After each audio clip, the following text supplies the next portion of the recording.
ഒരു സംഭവ കഥയിലേക്ക് നമുക്ക് വരാം. വളരെ വർഷങ്ങൾക്ക് മുമ്പ് ബോംബെയിലെ ആസാദ് സ്റ്റേഡിയത്തിൽ ഒരു ക്രിക്കറ്റ് കളി നടക്കുകയാണ്. 14 വയസ്സുള്ള കുറെ കുട്ടികൾ ക്രിക്കറ്റ് കളിക്കുന്നു. ഇന്ത്യൻ ടീമിനെ പ്രതിനിധീകരിച്ചുകൊണ്ട് സച്ചിൻ തെണ്ടുൽക്കറും വിനോദ് കാംബ്ലിയുമാണ് ഗ്രൗണ്ടിലുള്ളത്. അന്നൊരു വലിയ ലോക റെക്കോർഡ് അവിടെ പിറക്കുകയായിരുന്നു. ഇന്ന് വരെ ആർക്കും തകർക്കാൻ കഴിയാത്ത ഒരു റെക്കോർഡ്. 664 റണ്ണാണ് ആ ടെസ്റ്റ് കളിയിൽ രൂപപ്പെട്ടത്. അതിൽ ഏതാണ്ട് 394 റണ്ണും എടുത്തത് വിനോദ് കാംബ്ലി എന്ന് പറയുന്ന ചെറുപ്പക്കാരനും 270 റണ്ണാണ് സച്ചിന്റെയും സംഭാവന.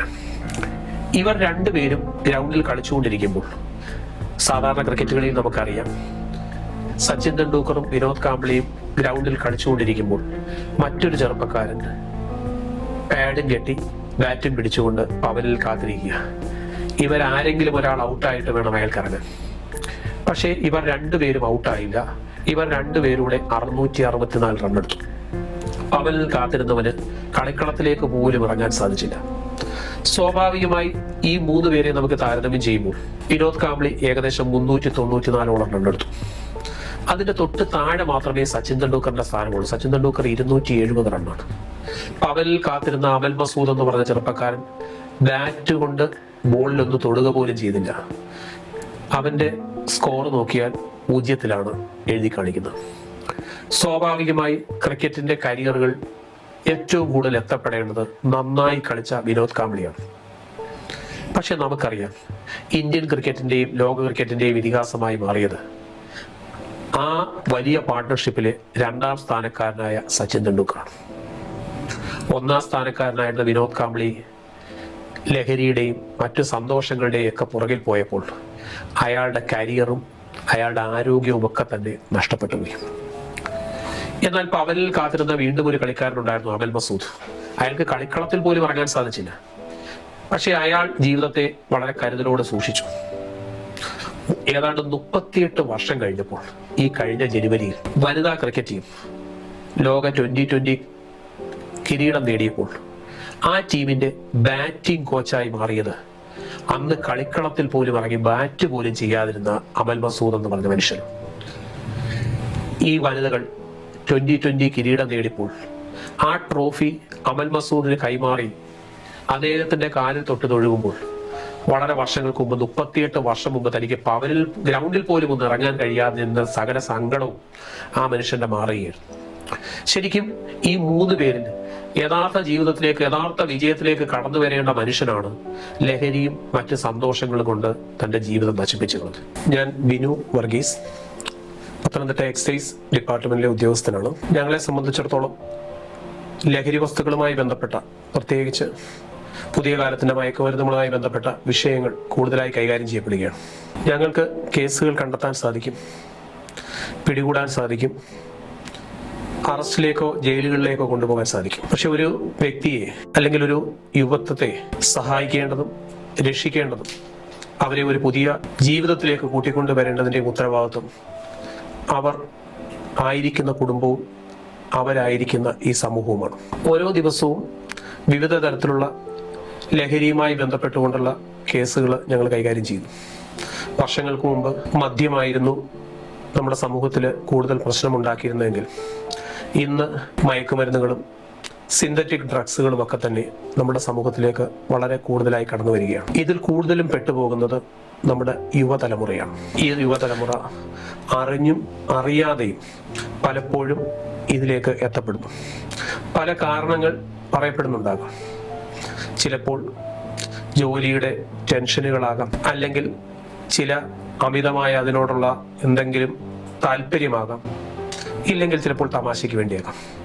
പക്ഷെ ഇന്ന് അറിഞ്ഞോ അറിയാതെ ഒരു കൂട്ടം ആൾക്കാർ ഇതിൽ നിന്ന് അമിതമായ എന്തോ സാമ്പത്തിക ലാഭം കണ്ടെത്താമെന്ന് വിചാരിച്ചുകൊണ്ട് തന്നെ പെട്ടെന്ന് തന്നെ ഇതിലേക്ക് പെട്ടുപോകും. ഞങ്ങൾ പലപ്പോഴും എടുക്കുന്ന കേസുകളിൽ, പ്രത്യേകിച്ച് 25 വയസ്സിൽ താഴെയുള്ള ഒരുപാട് ചെറുപ്പക്കാർ ഞങ്ങളുടെ കേസുകളിലേക്ക് പെട്ടുപോകുകയാണ്. ഞാൻ ഇന്നും ഓർക്കുന്നു ഞങ്ങളെടുത്ത കേസുകളിൽ ചിലതിനെ കുറിച്ച്. ഒരു 19 വയസ്സുകാരനായ ഒരു ചെറുപ്പക്കാരൻ, ഏക മകനാണ് മാതാപിതാക്കളുടേത്. സാമ്പത്തികമായി നല്ല ഭദ്രതയിലുള്ള ഒരു കുടുംബമാണ്.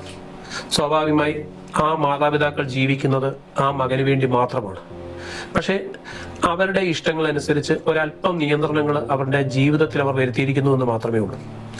വീട്ടിലുള്ള വാഹനങ്ങളോ കാര്യങ്ങളോ ഉപയോഗിക്കുന്നൊരു ചെറിയ നിയന്ത്രണം. കാരണം ഗവൺമെന്റ് പറഞ്ഞിരിക്കുന്ന നിയമത്തിനൊക്കെ അടിസ്ഥാനമാക്കി 18 വയസ്സിന് മുമ്പ് വാഹനം ഓടിക്കരുതെന്നോ ഇല്ലെങ്കിൽ അശ്രദ്ധമായി വാഹനം ഓടിക്കരുതെന്നോ ഒക്കെയുള്ള ചെറിയ നിയന്ത്രണങ്ങൾ അവർ ജീവിതത്തിൽ ഏർപ്പെടുത്തിയിരിക്കുന്നു. കുടുംബത്തിൽ നിന്ന് കൊടുത്തിരിക്കുന്ന ഈ നിയന്ത്രണങ്ങളെ ചിലപ്പോൾ ഈ യുവത്വത്തിന് ഇഷ്ടപ്പെടാതെ വരുന്നു. അവന്റെ ഉള്ളിൽ തോന്നുന്ന ചില ബാലിശമായ ചിന്തകൾ, സ്വന്തമായ ഒരു വാഹനം വാങ്ങുക, കാരണം അപ്പന്റെ വാഹനം ഉപയോഗിക്കുന്നത് കൊണ്ടോ അല്ലെങ്കിൽ ചോദിക്കുന്നത് കൊണ്ടോ അല്ലേ എൻ്റെ മേലൊരു നിയന്ത്രണം ഏർപ്പെടുത്തിയിരിക്കുന്നത്. ഞാൻ സ്വന്തമായി വാഹനം മേടിച്ചു കഴിഞ്ഞാൽ എനിക്ക് എൻ്റെ ഇഷ്ടമുള്ളതുപോലെ ചെയ്യാമല്ലോ. അപ്പൊ അങ്ങനെ ഒരു വാഹനം മേടിക്കണമെങ്കിൽ ഞാൻ അപ്പന്റെ പണത്തെ ആശ്രയിക്കുന്നില്ല, അല്ലെങ്കിൽ മാതാപിതാക്കളുടെ പണത്തെ ആശ്രയിക്കുന്നില്ല. എനിക്ക് സ്വന്തമായി തന്നെ ഞാൻ ഉണ്ടാക്കുന്ന പണം കൊണ്ട് ഈ വാഹനം മേടിക്കുകയാണെങ്കിൽ ഒരു കാരണവശാലും തന്റെ മാതാപിതാക്കളുടെ നിയന്ത്രണത്തിൽ നിൽക്കാതെ എൻ്റെ ഇഷ്ടമനുസരിച്ച് എനിക്ക് എങ്ങോട്ട് പോകാനും എങ്ങനെയാകാനും സാധിക്കും.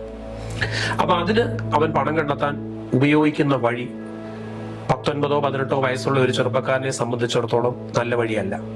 ചിലപ്പോൾ ലഹരിയുടെ വിപണന മേഖലകളിലേക്ക് അവൻ അറിയാതെ അകപ്പെട്ടു പോകും. അങ്ങനെ അകപ്പെട്ടു പോയ ഒരു ചെറുപ്പക്കാരൻ നമ്മളുടെ കയ്യിൽ പെടുമ്പോൾ ഇതുവരെ അവന്റെ കുടുംബം ഉണ്ടാക്കിയ എല്ലാ മാന്യതകളും സമൂഹത്തിന്റെ മുന്നിൽ ചിലപ്പോൾ ഒരു നിമിഷം കൊണ്ട് നഷ്ടപ്പെട്ടു പോവുകയാണ്. ആ ചെറുപ്പക്കാരന്റെ ഭാവി എന്തായി മാറും? ഞങ്ങളെടുത്ത കേസുകളിൽ 19 വയസ്സും 18 വയസ്സോ അല്ലെങ്കിൽ 25 വയസ്സിൽ താഴെയുള്ള പല ചെറുപ്പക്കാരും ഇങ്ങനെയുള്ള ചില കേസുകളിൽ അകപ്പെട്ടു പോയി കഴിയുമ്പോൾ അതിന്റെ നിയമത്തിന്റെ കുരുക്കുകൾ അവർക്ക് പലപ്പോഴും അറിയില്ല. ഈ കേസിൽ അകപ്പെട്ട് കഴിയുമ്പോഴായിരിക്കും ഇതിന്റെ നിയമത്തിന്റെ പ്രശ്നങ്ങളിലേക്ക് അകപ്പെട്ടു പോകുന്ന കേസിന്റെ, പ്രത്യേകിച്ച് NDPS മയക്കുമരുന്ന് കേസുകൾ, നാർക്കോട്ടിക് സബ്സ്റ്റൻസുമായി ബന്ധപ്പെട്ടുകൊണ്ടുള്ള കേസുകളിൽ ആ കേസുകളുടെ തീവ്രത അല്ലെങ്കിൽ ആ കേസിന്റെ പ്രശ്നങ്ങളെ കുറിച്ച് കൂടുതലായി അവർ മനസ്സിലാക്കുന്നത്. അങ്ങനെ ഒരു കേസിൽ പെട്ടുപോകുന്ന ഒരു യുവാവിന്റെ ജീവിതം പിന്നീട് തീർത്തും പരാജയത്തിലേക്ക് വരികയാണ്. കാരണം ദീർഘനാളത്തെ കോടതിയുടെ പ്രൊസീജിയറുകൾ, നിയമത്തിന്റെ കുരുക്കുകൾ, മറ്റ് തൊഴിൽ മേഖലകളിലേക്കോ ഒന്നും അവനക്കും പോകാൻ സാധിക്കാതെ ആ കേസിൽ അവൻ പെട്ടുപോകുന്നു. നമുക്ക് ഈ NDPS കേസിന്റെ പ്രൊസീജിയറുകളിലേക്കൊന്ന് നീങ്ങാം. യഥാർത്ഥത്തിൽ എന്താണ്? മറ്റ് കേസുകളിൽ സാധാരണ ക്രിമിനൽ കേസുകൾ, നമ്മുടെ നാട്ടില് 2 തരത്തിലുള്ള നിയമങ്ങളാണ് സാധാരണഗതിയിൽ. ഒരുപാട് നിയമങ്ങൾ ഉണ്ടെങ്കിൽ പോലും അവയിൽ 2 തരത്തിലുള്ള നിയമങ്ങളിലാണ് സാധാരണഗതിയിൽ നമ്മൾ പറയാറുള്ളത്: സിവിൽ നിയമങ്ങളും ക്രിമിനൽ നിയമങ്ങളും. ഈ കുറ്റകൃത്യങ്ങളുമായി ബന്ധപ്പെട്ട മിക്ക കേസുകളും ക്രിമിനൽ നിയമങ്ങളിലാണ് വരുന്നത്. ക്രിമിനൽ നിയമങ്ങൾ സാധാരണ പോലീസ് ഡിപ്പാർട്ട്മെന്റും എക്സൈസ് ഡിപ്പാർട്ട്മെന്റും ഈ ഫോറസ്റ്റ് ഡിപ്പാർട്ട്മെന്റ് അങ്ങനെയുള്ള വിവിധ വകുപ്പുകളാണ് കൈകാര്യം ചെയ്യുന്നത്. പക്ഷേ NDPS ക്രിമിനൽ കേസുകൾ മറ്റ് ക്രിമിനൽ കേസുകളിൽ നിന്ന് വ്യത്യസ്തമാണ്.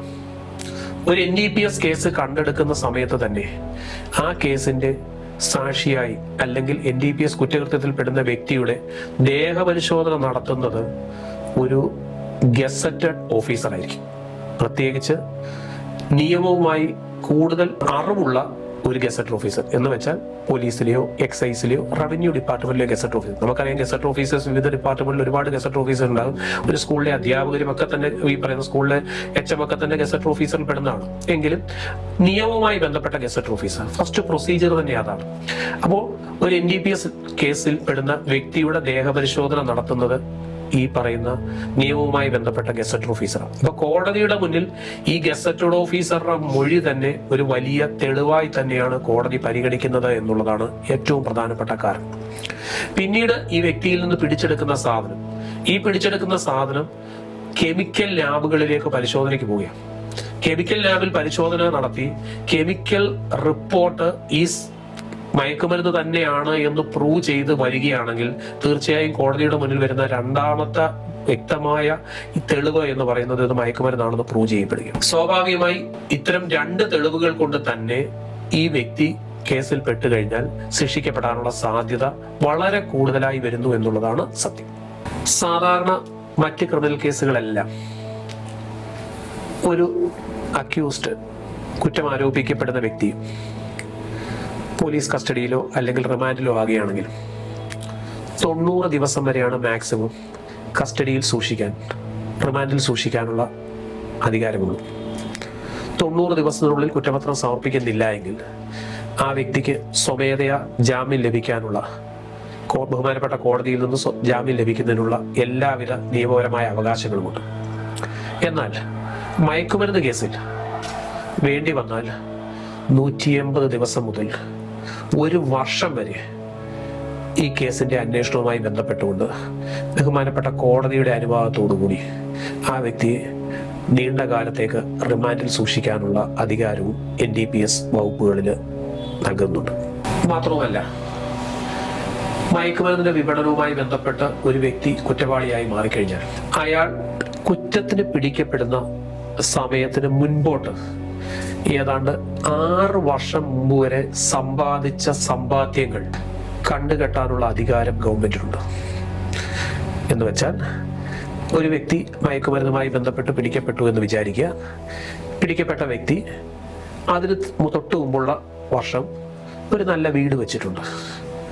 സ്വാഭാവികമായ അന്വേഷണത്തിൽ ബോധ്യപ്പെടുന്നു ഈ വീട് വെക്കുന്നതിന് വേണ്ടിയിട്ടുള്ള സാമ്പത്തികം അയാൾക്ക് ലഭിച്ചത് ഈ മയക്കുമരുന്ന് വിപണനത്തിൽ നിന്ന് ലഭിച്ച പണത്തിൽ നിന്നാണെന്ന് തെളിഞ്ഞാൽ അയാളുടെ വീടും വസ്തുവും ജപ്തി ചെയ്യാനുള്ള അധികാരവും ഈ വകുപ്പ് നൽകുന്നുണ്ട് എന്നുള്ളതാണ് സത്യം. മയക്കുമരുന്ന് കേസുകൾ 3 രീതിയിലാണ് കണക്കാക്കപ്പെടുന്നത്: small quantity, medium quantity, large quantity.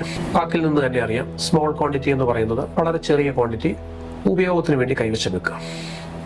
Medium ക്വാണ്ടിറ്റിയും commercial ക്വാണ്ടിറ്റിയും ഒക്കെ ബിസിനസ്സിന് വേണ്ടി അല്ലെങ്കിൽ കച്ചവടത്തിന് വേണ്ടി, ലാഭത്തിനോടുകൂടി ബിസിനസ് ചെയ്ത് സമൂഹത്തെ നശിപ്പിക്കുന്നതിന് വേണ്ടി കൈവശം വെക്കുക. 3 കേസുകളും 3 രീതിയിലാണ് കൈകാര്യം ചെയ്യുന്നത്. സാധാരണഗതിയിൽ നമ്മുടെ കൂടുതലായ ഈ പറയുന്ന നമ്മുടെ നാട്ടിൽ കൈകാര്യം ചെയ്യപ്പെടുന്ന ഏറ്റവും കൂടുതൽ മയക്കുമരുന്ന് കേസുകളും സ്മോൾ ക്വാണ്ടിറ്റി കേസായിരിക്കും. കാരണം കുറേയേറെ ആൾക്കാരുടെ കയ്യിൽ അവരാവശ്യത്തിന് വേണ്ടി കൈവശം വെച്ചിരിക്കുന്ന കേസുകളായിരിക്കും നമ്മൾ കൂടുതലായി പിടിക്കുന്നത്. കൊമേഴ്സ്യൽ ക്വാണ്ടിറ്റിയും ഒക്കെ ഓരോ ദിവസവും പല മേഖലകളിലും പിടിക്കപ്പെടുന്നുണ്ട്. പത്രമാധ്യമങ്ങൾ നമുക്ക് കാണാൻ സാധിക്കും 100 കിലോയും 200 കിലോയും ഒക്കെയുള്ള മയക്കുമരുന്നുകളോ അല്ലെങ്കിൽ 5 കിലോയും 10 കിലോയും ഒക്കെയുള്ള സിന്തറ്റിക് ഡ്രഗ്സുകളോ ഒക്കെ നമ്മുടെ മാർക്കറ്റിലേക്ക് പല രൂപത്തിൽ കടന്നു വരുന്നുണ്ട്. ഇവ ഓരോന്നും കൈകാര്യം ചെയ്യപ്പെടുന്നത് വിവിധ രീതിയിലായിരിക്കും, അല്ലെങ്കിൽ വിവിധ നിയമത്തിന്റെ പ്രൊസീജിയർ അനുസരിച്ചായിരിക്കും കൈകാര്യം ചെയ്യുന്നത്. പലപ്പോഴും നമ്മുടെ സമൂഹത്തിന് ഈ നിയമങ്ങളെ കുറിച്ച് വളരെ വലിയ അവബോധമില്ല എന്നുള്ളതാണ് സത്യം. സാധാരണ ക്രിമിനൽ കേസുകളിൽ കുറ്റം ചെയ്യുന്ന ആൾക്ക് ഒരു ശിക്ഷയും കുറ്റത്തിന് കൂട്ടു നിൽക്കുന്ന ആൾക്ക് മറ്റൊരു ശിക്ഷയുമായിരിക്കും. ഉദാഹരണമായി, വ്യക്തി ഒരു കൊലപാതകം ചെയ്താൽ കൊലപാതകത്തിന്റെ ശിക്ഷ കൊലപാതകം ചെയ്തയാൾക്കായിരിക്കും. എന്നാൽ കൊലപാതകിയെ സഹായിക്കുക ഏതെങ്കിലും രൂപത്തിൽ അയാൾക്ക് കൊട്ടേഷൻ കൊടുക്കുകയോ അല്ലെ അയാളെ കൊലപാതകം നടത്തുന്ന സ്ഥലത്തേക്ക് കൊണ്ടുവിടുകയോ അയാൾക്ക് സാമ്പത്തികം മുടക്കുകയോ ഒക്കെ ചെയ്യുന്നവർ കൊലപാതകത്തിൽ കൂട്ടുപ്രതികളാണെങ്കിൽ പോലും അവർ ശരിക്കും കൊലപാതകം ചെയ്തവരല്ല, കൊലപാതകത്തിന്റെ കൂട്ടുപ്രതികളാണ്. അപ്പൊ കൊലപാതകിക്ക് അർഹമായ ശിക്ഷ കൊലപാതകത്തിന്റെ കുറ്റത്തിന് കൂട്ടുനിന്നവർക്ക് ഇല്ല. എന്നാൽ മയക്കുമരുന്ന് കുറ്റത്തിൽ അങ്ങനെയല്ല. കൂടെ നിൽക്കുന്നവർക്കും ചെയ്യുന്നവർക്കും ഒരേ ശിക്ഷയാണ് വരുന്നത്. അക്യൂസ്ഡുകളെ, കുറ്റവാളികളെ ഒരേ രീതിയിൽ തന്നെയാണ് കാണുന്നത്. പലപ്പോഴും നമ്മുടെ പുതിയ തലമുറയിൽ, പ്രത്യേകിച്ച് പെൺകുട്ടികൾ, ആരുടെയെങ്കിലുമൊക്കെ ഒപ്പം യാത്ര ചെയ്യുമ്പോൾ, ആ യാത്ര ചെയ്യുന്ന ചിലപ്പോൾ സ്നേഹം ഉള്ള ഒരു ചെറുപ്പക്കാരനോടൊപ്പം ആയിരിക്കാം, അങ്ങനെയുള്ള വ്യക്തിയോടൊപ്പം യാത്ര ചെയ്യുമ്പോൾ ആ വ്യക്തിയുടെ കയ്യിൽ നിന്നും അല്ലെങ്കിൽ ബാഗിൽ നിന്നും എന്തെങ്കിലും ഒരു ലഹരി കിട്ടുകയാണെങ്കിൽ അവനോടൊപ്പം യാത്ര ചെയ്യുന്ന പെൺകുട്ടിയും അറിയാതെ ആ കുറ്റകൃത്യത്തിൽ പെട്ടുപോകും. ചിലപ്പോൾ ആ പെൺകുട്ടി അറിഞ്ഞിട്ടുണ്ടാകില്ല. അവളെ ചിലപ്പോൾ ഒരു മറയാക്കിക്കൊണ്ടായിരിക്കും. കാരണം പോലീസോ എക്സൈസോ ഈ വാഹനം പരിശോധിക്കാതിരിക്കുന്നതിന് വേണ്ടി ഒരു മറയാക്കിക്കൊണ്ടായിരിക്കും ആ ചെറുപ്പക്കാരൻ കൂടെ കൊണ്ടുപോകുന്നത്. അപ്പൊ സ്വാഭാവികമായി ഒരാൺകുട്ടിയും ഒരു പെൺകുട്ടിയും അല്ലെങ്കിൽ ഒരു നവദമ്പതികളെ പോലെ ഒരു പുരുഷനും ഒരു സ്ത്രീയും ഒരു വാഹനത്തിൽ യാത്ര ചെയ്യുമ്പോൾ സ്വാഭാവികമായി പോലീസോ എക്സൈസോ ആ വാഹനം പരിശോധിക്കുകയാണെങ്കിൽ അവർ ഭാര്യയോ ഭർത്താവോ ആണെന്നോ അങ്ങനെ കരുതിക്കൊണ്ടായിരിക്കും വാഹനം പരിശോധിക്കുന്നത്. സ്വാഭാവികമായ പെൺകുട്ടിക്ക് അറിയില്ല അവളുടെ കൂടെ യാത്ര ചെയ്യുന്ന അല്ലെങ്കിൽ അവൾ സ്നേഹിക്കുന്ന ചെറുപ്പക്കാരന് ഇത്തരം മയക്കുമരുന്നിന്റെ ഒരു ക്യാരിയർ ആണെന്നോ ഒന്നും അവൾക്ക് അറിയില്ലായിരിക്കും. അവനോടുള്ള സ്നേഹത്തിന്റെ തീവ്രത മൂലം മാത്രമായിരിക്കും അവൾ അവനോടൊപ്പം യാത്ര ചെയ്യുന്നത്. പക്ഷെ അവൻ കയ്യിൽ കൊണ്ട് നടക്കുന്ന മയക്കുമരുന്ന് അവളെ കൂടി കുരുക്കുന്നു എന്നുള്ളത്, അവളെ കൂടെ നിയമത്തിന്റെ കുരുക്കിലേക്ക് കൊണ്ട് ചെല്ലുന്നു എന്നുള്ളത് പിന്നീട് നിയമത്തിന്റെ കുരുക്കിൽ വന്ന് വീഴുമ്പോൾ മാത്രമായിരിക്കും അവൾ തിരിച്ചറിയുന്നത്. ഒരു വാഹനം ഒരു ക്രിമിനൽ കേസിൽ പെട്ടു എന്ന് വിചാരിക്കാം, ഇല്ലെങ്കിൽ ഒരു കൊലപാതക കേസുമായി ബന്ധപ്പെട്ടൊരു വാഹനമുണ്ട്, ഇല്ലെങ്കിൽ റോഡിൽ ഒരു ആക്സിഡന്റുമായി ബന്ധപ്പെട്ട ഒരു വാഹനമുണ്ട്. ഈ വാഹനം സ്വാഭാവികമായ കേസിൽ പെട്ട് കഴിയുമ്പോൾ ആ വാഹനം കേസിൻ്റെ നടപടിക്രമവുമായി ബന്ധപ്പെട്ടുകൊണ്ട് പോലീസ് സ്റ്റേഷനിലേക്ക് കൊണ്ടുപോകും. ആ വാഹനം പോലീസ് സ്റ്റേഷനിൽ സൂക്ഷിക്കുകയാണ് ചെയ്യുന്നത് കേസിൻ്റെ പ്രൊസീജിയർ തീരുന്നത് വരെ. എന്ന് വെച്ചാൽ കോടതിയുടെ നടപടിക്രമങ്ങൾ തീരുന്നത് വരെ ആ വാഹനം പോലീസ് സ്റ്റേഷനിൽ സൂക്ഷിക്കുക. പലപ്പോഴും നമ്മൾ കണ്ടിട്ടുണ്ട്, പോലീസ് സ്റ്റേഷനിൽ കിടക്കുന്ന വാഹനങ്ങൾ കണ്ടിട്ടുണ്ട്. ഏതെങ്കിലുമൊക്കെ കേസിൽപ്പെട്ട വാഹനങ്ങൾ പോലീസ് സ്റ്റേഷനിൽ കോടതിയുടെ പ്രൊസീജിയർ അല്ലെങ്കിൽ ആ നിയമത്തിൻ്റെ നടപടിക്രമങ്ങൾ അവസാനിക്കുന്നവരെ കോടതിയിൽ സൂക്ഷിക്കുകയാണ് ചെയ്യുന്നത്. എന്നാൽ ലഹരി കേസിൽ ഒരു വാഹനം ഇൻവോൾവ് ആകുന്നു എന്ന് വിചാരിക്കാം. ഇപ്പം ഞാൻ തൊട്ടു മുമ്പ് പറഞ്ഞ ഒരു ചെറുപ്പക്കാരനും ഒരു ചെറുപ്പക്കാരിയും ഒരു വാഹനത്തിൽ യാത്ര ചെയ്യുന്നു. ആ വാഹനത്തിൽ നിന്നും അല്ലെങ്കിൽ ആ ചെറുപ്പക്കാരൻ്റെ കൈവശത്തു നിന്നും യാത്രയുടെ ഇടയ്ക്ക് വാഹനം പരിശോധിക്കുമ്പോൾ ചെറുപ്പക്കാരൻ്റെ കൈവശത്തു നിന്നോ അല്ലെങ്കിൽ ആ വാഹനത്തുള്ളിൽ നിന്നോ എന്തെങ്കിലും കാരണവശാൽ ഒരു മയക്കുമരുന്ന് കിട്ടി. സ്വാഭാവികമായി ഞാൻ മുമ്പ് പറഞ്ഞു, ആ കേസിൽ വാഹനം ഓടിച്ചിരുന്ന അല്ലെങ്കിൽ ലഹരി വശത്ത് കൈവശം വെച്ചിരുന്ന ആളും ആ സമയത്ത് അയാളോടൊപ്പം ഉണ്ടായിരുന്ന ആളും കേസിൽ പ്രതിയാകുകയാണ്. അതോടൊപ്പം തന്നെ ഈ മയക്കുമരുന്ന് കടത്താൻ വേണ്ടി ട്രാൻസ്പോർട്ടേഷന് വേണ്ടി ഉപയോഗിച്ചിരുന്ന വാഹനം സ്വാഭാവികമായി ലഹരി കേസിൽ എക്സൈസോ അല്ലെങ്കിൽ പോലീസോ കസ്റ്റഡിയിലെടുക്കും. അബ്കാരി കേസുകളിലാണെങ്കിൽ 67B പ്രകാരവും NDPS കേസുകളിലാണെങ്കിൽ 62 പ്രകാരവും ഈ വാഹനങ്ങൾ കസ്റ്റഡിയിലെടുക്കുകയും പിന്നീടത് സീസ് ചെയ്തതിന് ശേഷം ഓപ്ഷൻ ചെയ്ത് ലേലം വിളിച്ച് വിൽക്കുകയുമാണ് ചെയ്യുന്നത്. ഗവൺമെന്റ് മയക്കുമരുന്നുമായി ബന്ധപ്പെട്ട വിഷയങ്ങളിൽ വളരെ കർശനമായ നിലപാടുകളിലേക്കാണ് മുമ്പോട്ട് വരുന്നത്. പോലീസ് വെരിഫിക്കേഷനിലെ പോലീസ് ക്ലിയറൻസ് സർട്ടിഫിക്കറ്റുകൾ വളരെ കുറഞ്ഞ കാര്യങ്ങൾക്ക് മാത്രമേ ആവശ്യമായി ഉണ്ടായിരുന്നുള്ളൂ. സാധാരണഗതിയിൽ ഒരു പാസ്പോർട്ട് എടുക്കേണ്ടി വരുമ്പോൾ പോലീസ് ക്ലിയറൻസ് ഉണ്ട്, ഒരു ഗവൺമെന്റ് ജോലി കിട്ടുമ്പോൾ പോലീസ് ക്ലിയറൻസ് ഉണ്ട്. പക്ഷെ ഇപ്പോൾ ഗവൺമെന്റ് ശക്തമായ നിലപാടുകൾ എടുത്തിരിക്കുന്നു. വിവിധ മേഖലകളിൽ, പ്രത്യേകിച്ച് IT സെക്ടറുകളിൽ, ടെക്നോ പാർക്ക് പോലെയുള്ള മേഖലകളിൽ, ഈവൻ സ്വകാര്യ മേഖലകളിൽ പോലും ഇനിയും ജോലിക്ക് കയറുന്നതിന് തൊട്ട് മുമ്പായി ഞാൻ ലഹരി ഉപയോഗിക്കാത്തയാളാണ് എന്ന് അഫിഡവിറ്റ് കൊടുക്കേണ്ടതായി. സാധാരണഗതിയിൽ കോളേജുകളിലൊക്കെ അഡ്മിഷൻ എടുക്കുന്ന സമയത്ത്, ഒരു കുട്ടി അഡ്മിഷൻ എടുക്കുന്ന സമയത്ത് ആന്റി റാഗിങ്ങുമായി ബന്ധപ്പെട്ടുകൊണ്ട് അഫിഡവിറ്റ് കൊടുക്കുന്ന ഒരു നിയമത്തിന്റെ പ്രൊസീജിയർ ഇപ്പോൾ വന്നിട്ടുണ്ട്.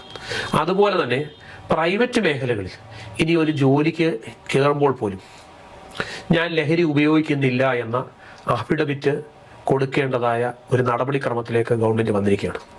എന്ന് വെച്ചാൽ ജീവിതത്തിന്റെ എല്ലാ മേഖലകളിലും ഒരു വ്യക്തി ശുദ്ധമായി ഇരിക്കുന്നതിന് വേണ്ടിയിട്ടുള്ള നടപടിക്രമങ്ങളാണ് ഗവൺമെന്റ് ചെയ്യുന്നത്.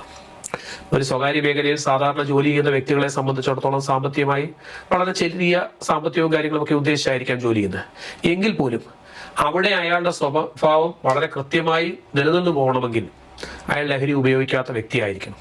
അതുകൊണ്ട് തന്നെയാണ് ഗവൺമെന്റ് ഇത്തരം കാര്യങ്ങളിൽ വളരെ ശക്തമായ നിലപാടെടുക്കുന്നത്. എക്സൈസ് വകുപ്പും അതുപോലെ തന്നെ ഇത്തരം വിഷയങ്ങളിൽ, മയക്കുമരുന്നുമായി ബന്ധപ്പെട്ട വിഷയങ്ങളിൽ ശക്തമായ നടപടിക്രമങ്ങളിലേക്ക് പൊയ്ക്കൊണ്ടിരിക്കുകയാണ്. ഇന്ന് പലതരത്തിലുള്ള ഈ പറയുന്ന കൊറിയർ സ്ഥാപനങ്ങൾ അതുപോലുള്ള മേഖലകളിൽ കൂടിയൊക്കെ ലഹരി കടത്താനുള്ള സാധ്യതകൾ മുന്നിൽ കണ്ടുകൊണ്ട് ആ സ്ഥലങ്ങളിലൊക്കെ ശക്തമായ റെയ്ഡുകളും കാര്യങ്ങളുമൊക്കെ തന്നെ ഞങ്ങൾ തുടങ്ങിക്കഴിഞ്ഞു. 19-18 വയസ്സുള്ള ഒരു യുവാവിനെ അറസ്റ്റ് ചെയ്ത് നമ്മൾ ഓഫീസിലേക്ക് കൊണ്ടുവരിക മറ്റ് കേസുകൾ പോലെയല്ല.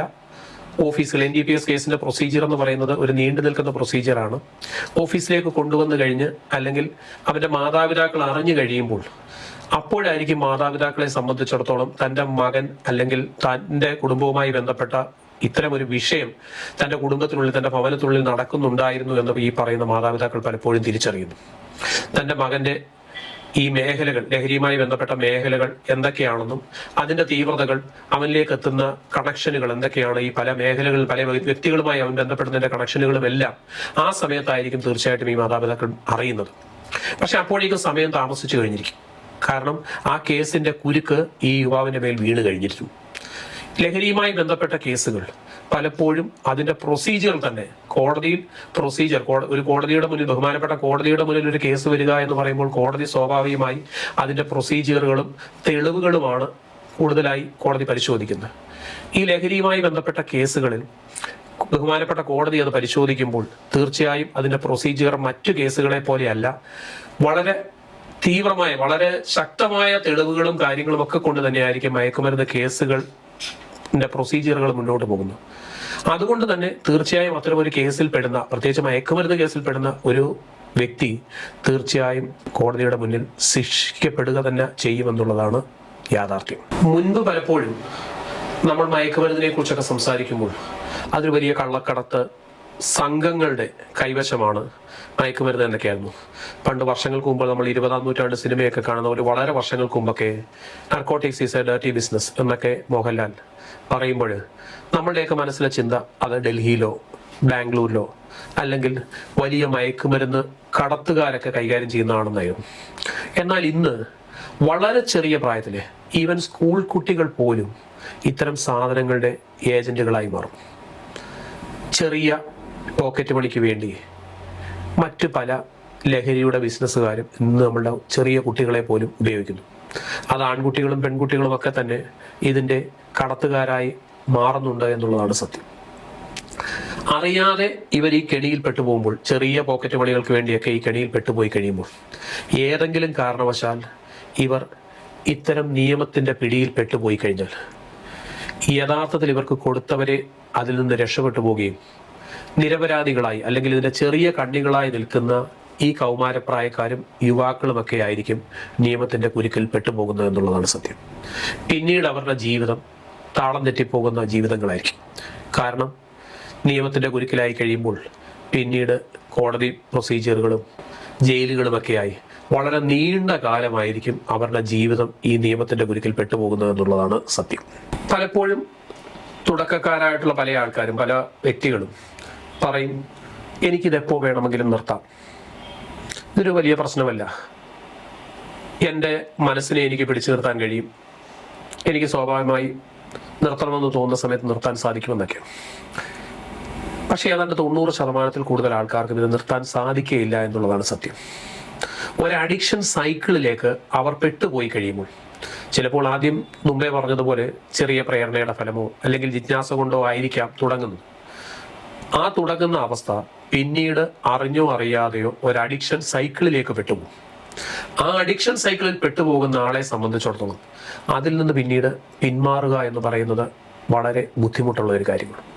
പ്രത്യേകിച്ച് ലഹരിയുമായി ബന്ധപ്പെട്ട കുടുംബ പശ്ചാത്തലങ്ങൾ എന്തെങ്കിലുമൊക്കെ ഉണ്ടെങ്കിൽ, ചിലപ്പോൾ മാതാപിതാക്കൾ ലഹരി ഉപയോഗിച്ചവരോ ഇല്ലെങ്കിൽ സ്വാഭാവികമായി എന്തെങ്കിലുമൊക്കെ മാനസിക ചില പ്രശ്നങ്ങൾ അവരുടെ തലച്ചോറുമായി ബന്ധപ്പെട്ടൊക്കെ ചെറിയ വേരിയേഷൻസ് ഒക്കെ ഉള്ളവരെ സംബന്ധിച്ചൊക്കെ അവരിത്തരം ഈ ലഹരി ഉപയോഗത്തിലേക്കൊക്കെ അറിഞ്ഞോ അറിയാതെ പെട്ടുപോയാൽ അവർക്ക് പിന്നീട് അതിൽ നിന്ന് പിന്മാറുക എന്ന് പറയുന്നത് സ്വാഭാവികമായി വളരെയേറെ ബുദ്ധിമുട്ടുള്ള ഒരു കാര്യമായിരിക്കും. പുതിയ തലമുറയിലെ യുവത്വം സന്തോഷം കൂടുതലായി കിട്ടുവാൻ ആഗ്രഹിക്കുന്നു.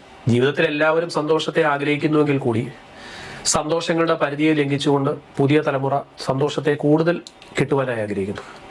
ചെറിയ ടെൻഷനുകൾ അവരുടെ ജീവിതത്തിൽ എത്താൻ അവരൊരിക്കലും ഇഷ്ടപ്പെടുന്നില്ല.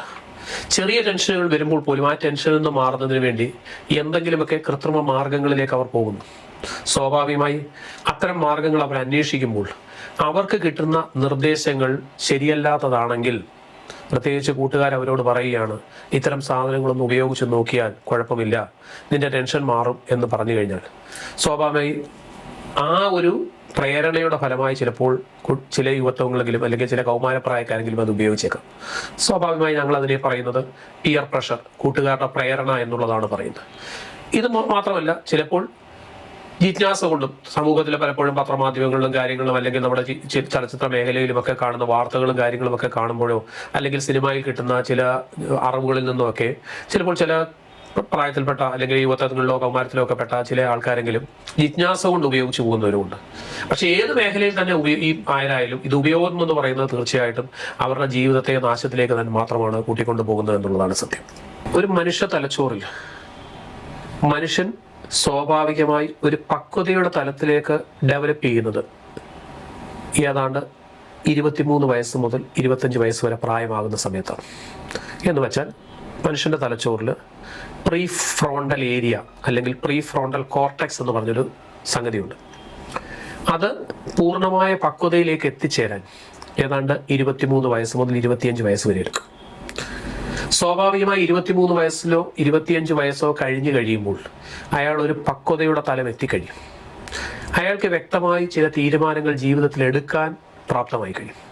മാത്രവുമല്ല 25 വയസ്സ് കഴിയുന്നതോടുകൂടി അയാളുടെ ശരീരത്തിന്റെ ഘടനകൾ സ്വാഭാവികമായി ഒരു മനുഷ്യ ശരീരത്തിന് ആവശ്യമായ രൂപത്തിലേക്ക് പൂർണ്ണമായ പക്വത പ്രാപിച്ചു കഴിഞ്ഞിരിക്കും.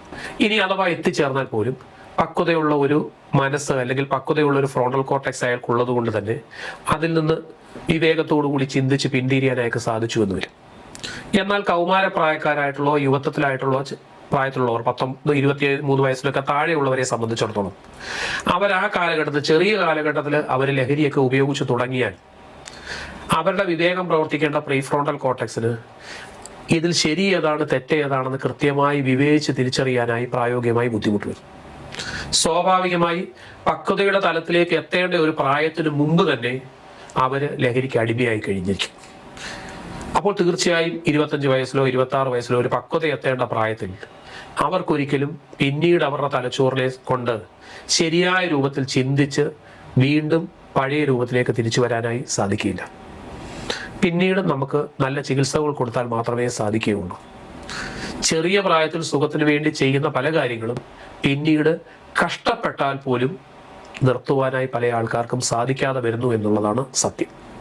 എക്സൈസ് വകുപ്പ് ഞങ്ങളുടെ എൻഫോഴ്സ്മെന്റ് പ്രവർത്തനങ്ങൾ അല്ലെങ്കിൽ കുറ്റകൃത്യങ്ങൾ കണ്ടെത്തുന്ന ജോലി ചെയ്യുന്നതിനോടൊപ്പം തന്നെ ലഹരിയുടെ ലോകത്തേക്ക് ആൾക്കാർ പെട്ടുപോകാതിരിക്കുന്നതിന് വേണ്ടിയിട്ടുള്ള എല്ലാവിധ പ്രവർത്തനങ്ങളും ചെയ്യുന്നുണ്ട്. ഗവൺമെന്റ് വിമുക്തി മിഷനിൽ കൂടി വിവിധ തരത്തിലുള്ള പദ്ധതികളാണ് ജനങ്ങളിലേക്ക് എത്തിക്കുന്നത്. ബോധവൽക്കരണ പ്രവർത്തനങ്ങൾ കഴിഞ്ഞ ഏറെ വർഷങ്ങളായി സ്കൂളുകളും കോളേജുകളും കുടുംബശ്രീകൾ, റെസിഡൻഷ്യൽ അസോസിയേഷന് വിവിധ മേഖലകളിൽ കൂടി ബോധവൽക്കരണ പ്രവർത്തനങ്ങൾ നടക്കും. മാത്രവുമല്ല, ലഹരി വസ്തുക്കളിൽ നിന്ന് സന്തോഷം കണ്ടെത്തുന്നതിന് പകരം ജീവിതത്തിലെ നല്ല സന്തോഷങ്ങളുടെ ലോകത്തേക്ക് യുവത്വത്തെ തിരിച്ചുവിടുന്നതിന് വേണ്ടി കായിക ലഹരി, കലാലഹരികള്, വായന ലഹരി ഇതുപോലെയൊക്കെയുള്ള പുതിയ മേഖലകളിലേക്ക് അവരെ കൂട്ടിക്കൊണ്ടുപോകുന്നതിനുള്ള പ്രവർത്തനങ്ങൾ ചെയ്യുന്നുണ്ട്. പല സ്കൂളുകളിലും കോളേജുകളിലും ഒക്കെ തന്നെ ലഹരി ക്ലബ്ബുകൾ, ശ്രദ്ധാ നേർക്കൂട്ടങ്ങൾ, അതുപോലുള്ള പദ്ധതികൾ, പിന്നീട് സ്കൂളുകളിൽ തന്നെ കായിക ക്ലബ്ബുകൾ രൂപീകരിച്ചുകൊണ്ട് സ്പോർട്സ് ഐറ്റംസും കാര്യങ്ങളും ഒക്കെ കൊടുത്തുകൊണ്ട് കുട്ടികളെ, യുവത്വത്തെയൊക്കെ കായികപരമാവുന്ന മേഖലകളിലേക്ക് ചേർക്കുക. നമ്മുടെ വിവിധ സ്ഥലങ്ങളിലുള്ള യുവത്വങ്ങളെ ഒന്നിപ്പിച്ച് ചേർത്തുകൊണ്ട് പലതരത്തിലുള്ള ടൂർണമെന്റുകൾ, ക്രിക്കറ്റ് ടൂർണമെന്റുകൾ, വോളിബോൾ, ബാസ്കറ്റ്ബോൾ, ഫുട്ബോൾ ഇത്തരത്തിലുള്ള ടൂർണമെന്റുകളൊക്കെ സംഘടിപ്പിച്ച് അവരെ മറ്റ് മയക്കുമരുന്നുകൾ പോലെയുള്ള ലഹരിയുടെ ലോകത്തേക്ക് പോകാതെ ഈ ലഹരി, നല്ല ലഹരികൾ തിരഞ്ഞെടുക്കാൻ അവരെ പ്രാപ്തമാക്കും. നല്ല ലഹരി എന്ന് ഞാൻ ഉദ്ദേശിക്കുമ്പോൾ കായികപരമോ കലാപരമോ ഒക്കെയായുള്ള ജീവിതത്തിന് സന്തോഷം കൊടുക്കുന്ന, ജീവിതത്തിന്റെ ശരീരത്തിന്റെ ആരോഗ്യത്തെയും ശാരീരിക ആരോഗ്യത്തെയും മാനസിക ആരോഗ്യത്തെയും നിലനിർത്തുന്ന തരത്തിലുള്ള നല്ല ലഹരികളുടെ ലോകത്തേക്ക് അവരെ കൂട്ടിക്കൊണ്ടു പോകുന്നുള്ള പ്രവർത്തനങ്ങളാണ് ചെയ്യുന്നത്. മാത്രവുമല്ല, ലഹരിയുടെ ലോകത്ത് പെട്ടുപോയ ആരെങ്കിലുമൊക്കെ ഉണ്ടെങ്കിൽ അവരെ അതിൽ നിന്ന് പിന്തിരിപ്പിക്കുന്നതിന് ആവശ്യമായ കൗൺസിലിംഗ്, ചികിത്സ എന്നിവ വകുപ്പ് ക്രമീകരിക്കുന്നുണ്ട്. എല്ലാ ജില്ലയിലും, കേരളത്തിലെ 14 ജില്ലകളിലും ഗവൺമെന്റ് തലത്തിൽ സൗജന്യമായി ചികിത്സ കൊടുക്കുന്ന രീതിയിൽ വിമുക്തി ഡി അഡിക്ഷൻ സെന്ററുകൾ പ്രവർത്തിക്കുന്നുണ്ട്. സാമ്പത്തികമായി വളരെ പിന്നോക്കാവസ്ഥയിൽ നിൽക്കുന്നവർക്ക് പോലും അവരെ പോലും ലഹരിയുടെ ലോകത്ത് നിന്ന് പിന്തിരിപ്പിച്ച് കൂട്ടിക്കൊണ്ട് വരുന്നതിന് വേണ്ടിയിട്ടാണ് ഇത്തരം സൗജന്യമായി തന്നെ അവർക്ക്, കാരണം സാമ്പത്തികമായി പിന്നോക്കാവസ്ഥയിൽ നിൽക്കുന്നവർക്ക് പലപ്പോഴും ചികിത്സയുടെ വലിയ സ്വകാര്യ മേഖലയിലുള്ള ഡി അഡിക്ഷൻ സെന്ററുകളെ ഒന്ന് സമീപിക്കുന്നതിനോ അവിടെ നിന്നുള്ള ചികിത്സകൾ നേടിയെടുക്കുന്നതിനോ ചിലപ്പോൾ പ്രാപ്തി ഉണ്ടാകില്ല. അപ്പൊ അങ്ങനെയുള്ളവരെ ചികിത്സിച്ച് ഭേദമാക്കി കൊണ്ടുവരുന്നതിന് വേണ്ടിയിട്ട് ഗവൺമെന്റ് എല്ലാ ജില്ലയിലും സൗജന്യമായി തന്നെ ചികിത്സിക്കുന്ന ഡി അഡിക്ഷൻ സെന്ററുകളുമുണ്ട്. ഓരോ ഡി അഡിക്ഷൻ സെന്ററിലും കൗൺസിലേഴ്സും സൈക്കാട്രിസ്റ്റുകളും ഒക്കെ തന്നെ ഗവൺമെന്റ് സജ്ജമാക്കിയിരിക്കും.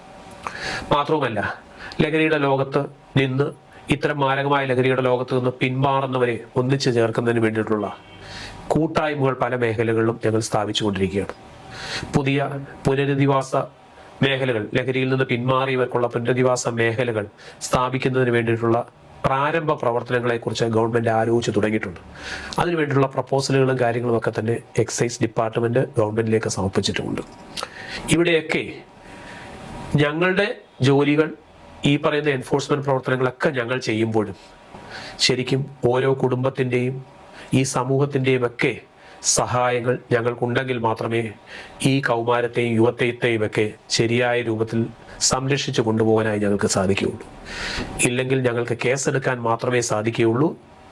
നിങ്ങളുടെ യുവത്വങ്ങളെയോ നിങ്ങളുടെ കൗമാരങ്ങളെയോ രക്ഷിക്കാൻ ഞങ്ങൾക്ക് സാധിക്കില്ല. നമുക്കെല്ലാവർക്കും കൈകോർത്ത് നിന്നെങ്കിൽ മാത്രമേ അവരെ രക്ഷിച്ചെടുക്കാനായിട്ട് സാധിക്കുകയുള്ളൂ.